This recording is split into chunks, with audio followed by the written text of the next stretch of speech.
This is Radar from the Today blog coming at you with another edition of MLB Observations. For those who are curious, just came out with an MLB second half, but in general, observations of the season. I went over everything that I predicted at the beginning of the season, my opinions on what I would have thought it when I made it at the deadline. Like, wow, I can't believe these things happened since post-deadline, which is usually what happens when it comes to, like, these observations second half. You're like, okay, this is what happened the first half, and you're like, wow, and then you see what happened second half. So that's out there on YouTube. Also what's out there on YouTube are weekly movie review video and, in general, weekly baseball observation video. Because the divisional round went a full 5 games yesterday for the National League and today for the American League, that is why this video is coming out to you now.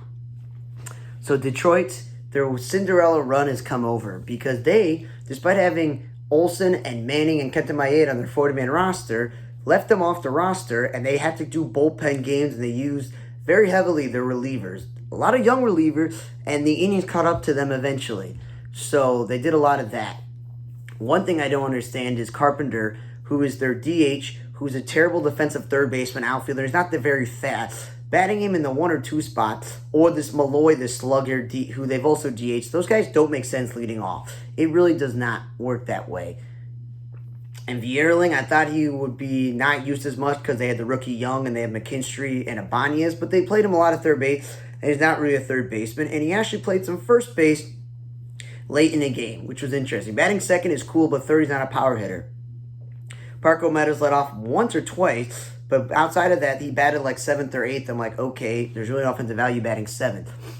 Riley Green is batted 3rd or 4th, but again, if you're going to pick between Vierling and Meadows and Perez, who's going to bat in the middle lineup? Riley Green has more of an offensive profile than right now Meadows, who's young and proving it, and same thing with Winslow Perez. They, as I mentioned, Reese Olson and Matt Manning were apparently not on the roster when I checked the other day. But again, them pitching out of the bullpen. As I mentioned, them using an opener because they did bullpen games and doing this whole thing. But they were like, no one on the Tigers team has playoff experience. They kept mentioning Vierling is the only guy with the experience when he played for the Phillies a few years back in the World Series. Well, Kenta Maeda was on the Dodgers before, and he's been on other teams. And even if you're not going to start him, use him as a bulk guy out of the bullpen. That would have saved you because he can pitch 4, 5, or 6 innings. That's where I'm just like, I don't understand what they're deciding there. I wrote Malloy twice because he did it twice. Then I had Ibanez once batted 3rd and 4th. They made it a super utility guy. Cole Keith is an offensive guy, and he would make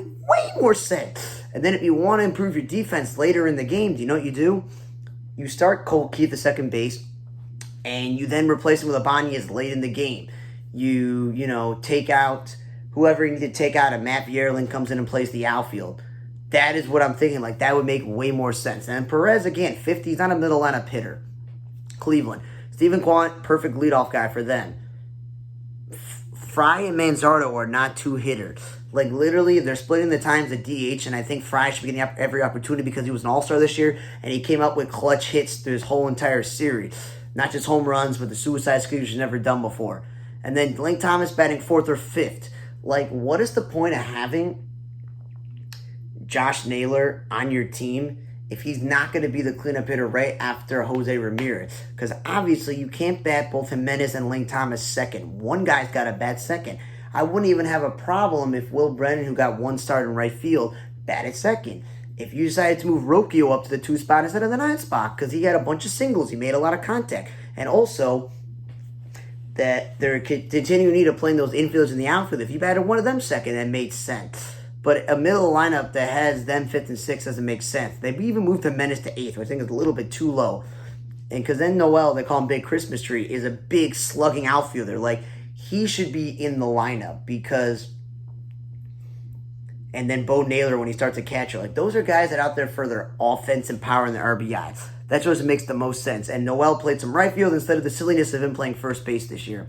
Mets. I've only been on this incredible run since Lindor has moved out of the 3 or 4 spot into the leadoff spot, and Nimmo moved out of the leadoff spot to the 3 spot, and he sometimes batted second. What I don't get is Mark Vientos, who's never been the greatest speed guy, and he's in the lineup because he hits home runs and drives and runs, batting second. That's all I'm saying. Because Iglesias, who's a glove first player, who's only playing because Jeff McNeil is hurt, is not a 5-hitter. He's had an incredible second half revitalizing career, but he's not a great offensive player. And then Peterson and Budo pitching on the bullpen, and that's what happens in the playoffs. With Kodai Sengai miraculously starting in Game 1 for the Mets, and then the likes of Severino, Minaya, and Quintana as your 1 through 4, which is what it should be. Peterson, McGill, and Budo, who are starting pitchers, that makes sense to pitch out of the bullpen. But if you're going to pitch out of bullpen, let it pitch multiple innings. Because this Mets bullpen, the regular relievers, have not been very reliable. Edwin Diaz also hasn't had a great season. So congratulations to the Mets. They've gone on to the next round. Philly, I've been over this. Kyle Schwarber would do way more damage if he's batting 4th or 5th in this lineup instead of leading off. I know he still drove in 100 runs, and I know he had like 30-plus home runs, but he's not a leadoff hitter. He's definitely the perfect DH, so keep him there. And Trey Turner, if he's not leading off, 2 is great for his speed. And Harper, I'm still saying this, I would much rather have Bryce Harper in the outfield than having Nicky Castellanos, but that's just me. Stott, I still think he'd be perfect in the top part of the lineup, batting like second after Trey Turner, not 5th or 6th. Because this Phillies lineup, they were talking about how they got like no production out of the bottom of the lineup. Well, what happens is with Kyle Schwarber batting leadoff and you put Stott 5th or 6th, then you have some combination of either Bohm, Castellanos, or Realmuto batting 4th, and the other guy's batting 6th or 7th, and then Brandon Marsh, who's in there for his glove. Austin Hayes is in there because he's supposed to be a better offensive player, but he's known for his glove, and Rojas for his glove. And then you're out there taking utility guys like Clemens and Wilson, who, again, not outfielders, and playing them in left field because you think their bat will help, and then they're not showing up.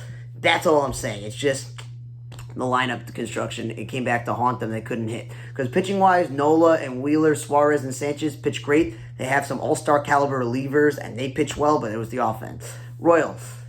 Massey, I've been over, is not a leadoff hitter. He's an offensive-minded second baseman, and you were having Garcia bat leadoff all year. So I don't know why I wrote 9/last. I think I wrote 8/last.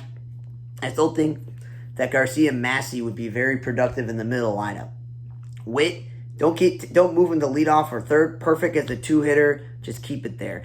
And Jay Melendez is still a catcher playing the outfield, so he's not great defensively. And Garrett Hampson and Frazier are not outfielders. And I like that Tommy Pham got to play more, but keep Tommy Pham in the 1 spot. He was very good this year for the White Sox and the Cardinals and for the Royals towards the end of the season, so he should have been there. But then there's like not playing Hunter Renfroe, and I'm like, you should probably DH Hunter Renfroe if you're not going to play him in right field. I don't know what's going on there.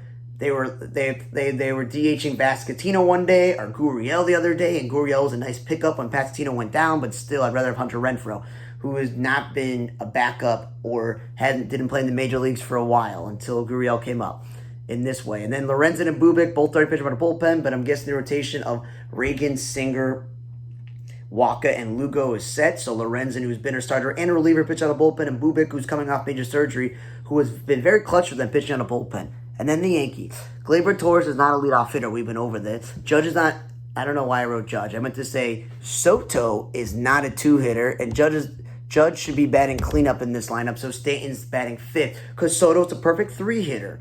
And then Wells is, again, a rookie catcher, who is probably a better hitter than Jose Trevino, because Trevino is a glove-first player, but he's still figuring it out. Jazz Chisholm has been a nice spark plug for them. But again, when Miami was batting him 3rd through 5, I kept saying, what are you doing? This guy had a lot of success at the top of the lineup. Okay? And he's also not a third baseman, so maybe next year they'll actually put him back at second base where he belongs. And then Volpe, who was leading off, and I had no problem if he's batting 8th or 9th because glove-first players usually bat at the bottom because he's a Gold Glove winner, but 7th he has no offensive value. And I'm going to tell you this, if Verdugo's going to bat 9th because you think so little of his offensive value, when he was batting leadoff a little bit and batting cleanup a little bit, that you can just play Trent Grisham in center field and move Soto to the left and Judge to right field and not even play Verdugo. Or play Dominguez, the young prospect that got all this hype that you got to actually play him instead because it's just a wait. And then with Birdie and Cabrera playing first base because Rizzo's out, I just thought maybe they tried Rice, the rookie catcher, at first base. Maybe he can play there.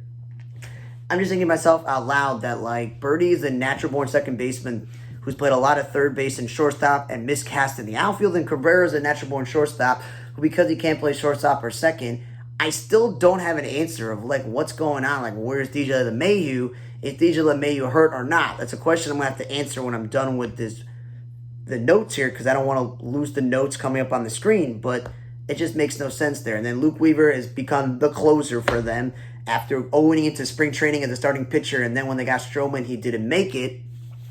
He's still starting pitcher on a bullpen. And then San Diego. moving Profar out of the 2 spot and putting and moving him to third a lot of days, or even leading him off, and Tatis batting second is Tatis and Machado and Bogarts. That should be your 3 through 5. That's a pretty good 3 through 5. I definitely would be like, that's hard to get through in the lineup. And not Profar batting third. Profar second's great. Bogarts, with the Kim injury, is getting to play natural-born shortstop, which is good because he's not really a second baseman. I know he's never been a great defensive shortstop, but at least that's his position. And because of that, and because they're playing a rise at first base, because I don't think he likes DHing, he wants to play in the infield, and he's never been a great defensive second baseman. Him playing first base, even though it's not his position, has helped that Cronenworth is not playing first base, so you don't expect the offensive value of him. And he's all along batting 3 through 5. He's been batting towards the bottom of the lineup, which makes sense because he hasn't had a great offensive season, and he's playing second base. Not a lot of offensive production out of that position. And then Solano got to start at first base. He's not a first baseman. And then the DH Peralta. I would much rather DH Tatis, keep him fresh. I know he's a superstar defensive outfielder, but like maybe Peralta, who's known for his glove more than anything else, should play the outfield. And then the Dodgers. The Ohtani bets 1 and 2. I've been over this. It's not stacking the lineup when Lux is batting third or fourth or fifth. It's also not stacking if Tommy Edman is batting fifth or sixth, and then Miguel Rojas is like right after him. That's not stacking it. I still don't understand why Kevin Kiermaier was not on the roster. I thought you traded for him to play center field every other day and platoon him with either Outman or Pajes, or platoon him with Tommy Edman. But now Tommy Edman's going back and forth every day between shortstop and center field, and now Rojas, I think, may be hurt. I don't know what's going on, and they took my idea if Freddie Freeman's having an ankle injury, that instead of playing Kiki Hernandez at first base, play Max Muncy, who's a terrible defensive third baseman, at first base. And speaking of Kiki Hernandez, he also plays some center field besides third base, so he's all over the place like Edman. And they actually did a bullpen game with an opener, and I'm just like, don't you have like all these guys on your 40-man roster that can actually start a game? Or are all of your guys who can physically start a game hurt? Because I'm thinking to myself out loud, you got Yamamoto, Jack Flaherty, and Walker Buehler. Do you not have a 4 starting pitcher? Like, I don't know. There's no May Gostin. There's no Tyler Glasnow.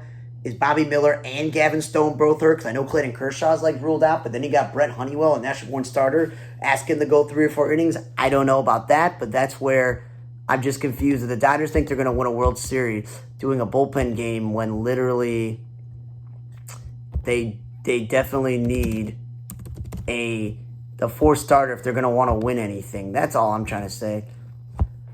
Because I think it's because he's hurt. Now I got the answer here that DJ LeMahieu's on the injury list with the right hip impairment. So that is why. Because that's why I was just trying to figure out, like, what in the world is going on, when it comes to where the heck is he and, like, what's going on with the Yankees and playing non-first basemen at first base all season. Thanks again for listening to another edition of the 2024 MLB season Divisional Round Observations. For Honor Tablog, I'm Radar. See you guys next time.